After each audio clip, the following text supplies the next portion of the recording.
একটা গবেষণায় দেখা গেছে প্রায় ১,০০০ প্রজাতির উদ্ভিদের পাতা খাওয়ার উপযোগী। শাক অধিকাংশ সময় লতাপাতা বা গুল্ম জাতীয় আর ক্ষণস্থায়ী উদ্ভিদ হয়ে থাকে। লেটুস, পালং শাক, ন্যাপা শাক, লাল শাক, পুঁই শাক ইত্যাদি।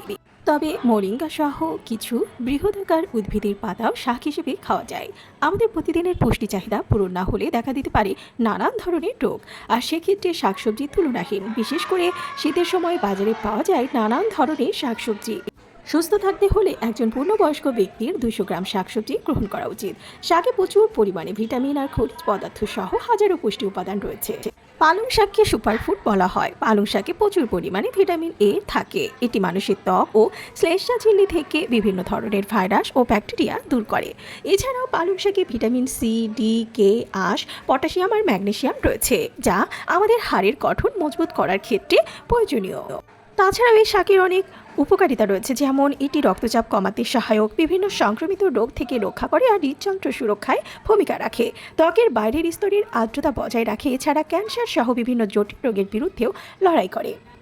আবার পুঁই শাকে রয়েছে ক্যালসিয়াম এবং আয়রন। পুঁই শাক রোগ প্রতিরোধ ক্ষমতা বৃদ্ধি, ত্বকের সুস্থতা বাড়াতে আর বিভিন্ন শারীরিক সমস্যায় বেশ উপকারী। নিয়মিত এই শাক খেলে পাইলস, ফিস্টুলা ও হেমোরয়েড হওয়ার আশঙ্কা কমে যায়।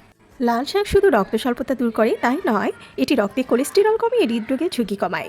এই শাকের আঁশ বা ফাইবার কোষ্ঠকাঠিন্য দূর করে। আর পাট শাক দৈনিক একজন প্রাপ্তবয়স্ক মানুষের কমপক্ষে ৭৫০ মাইক্রোগ্রাম এবং শিশুদের ২৫০ মাইক্রোগ্রাম ভিটামিন এ প্রয়োজন হয়, যা অনায়াসেই পাট শাক থেকে পাওয়া সম্ভব। কচু শাক, এই শাকে প্রচুর পটাশিয়াম, ভিটামিন বি, সি ও ভিটামিন এ। তাছাড়াও রয়েছে প্রচুর ক্যালসিয়াম, ম্যাঙ্গানিজ, ম্যাগনেসিয়াম, ফসফরাস এবং আয়রন। গর্ভবতী মা এবং শিশুর জন্য দারুণ উপকারী এই শাক। এমনকি হৃদরোগ ও স্ট্রোকের ঝুঁকিও কমায় এই শাকটি। মূলা শাক অ্যান্টি ক্যান্সার উপাদান সমৃদ্ধ সবজি। এটি নিয়মিত খেলে অ্যালার্জি এবং হৃৎপিণ্ডের বিভিন্ন রোগ থেকে সুরক্ষা পাওয়া যায়।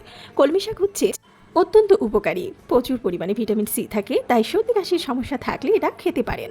কলমি শাক ক্যালসিয়ামের ভালো উৎস, তাই শিশুদের জন্য এটা ভীষণ উপকারী।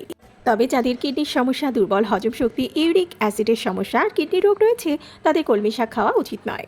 গিমা শাক ডায়াবেটিসের জন্য অনেক উপকারী। চুলকানি, মাংসপেশি আর হাড়ের ব্যথার জন্য এই শাকটা ভীষণ উপকারী। ভিডিওটি ভালো লাগলে চ্যানেলটিকে সাবস্ক্রাইব করুন আর পাশে থাকা বেল আইকনে ক্লিক করে দিন, তাহলে পরবর্তী ভিডিও আপলোড করার সাথে সাথেই আপনার কাছে পৌঁছে যাবে।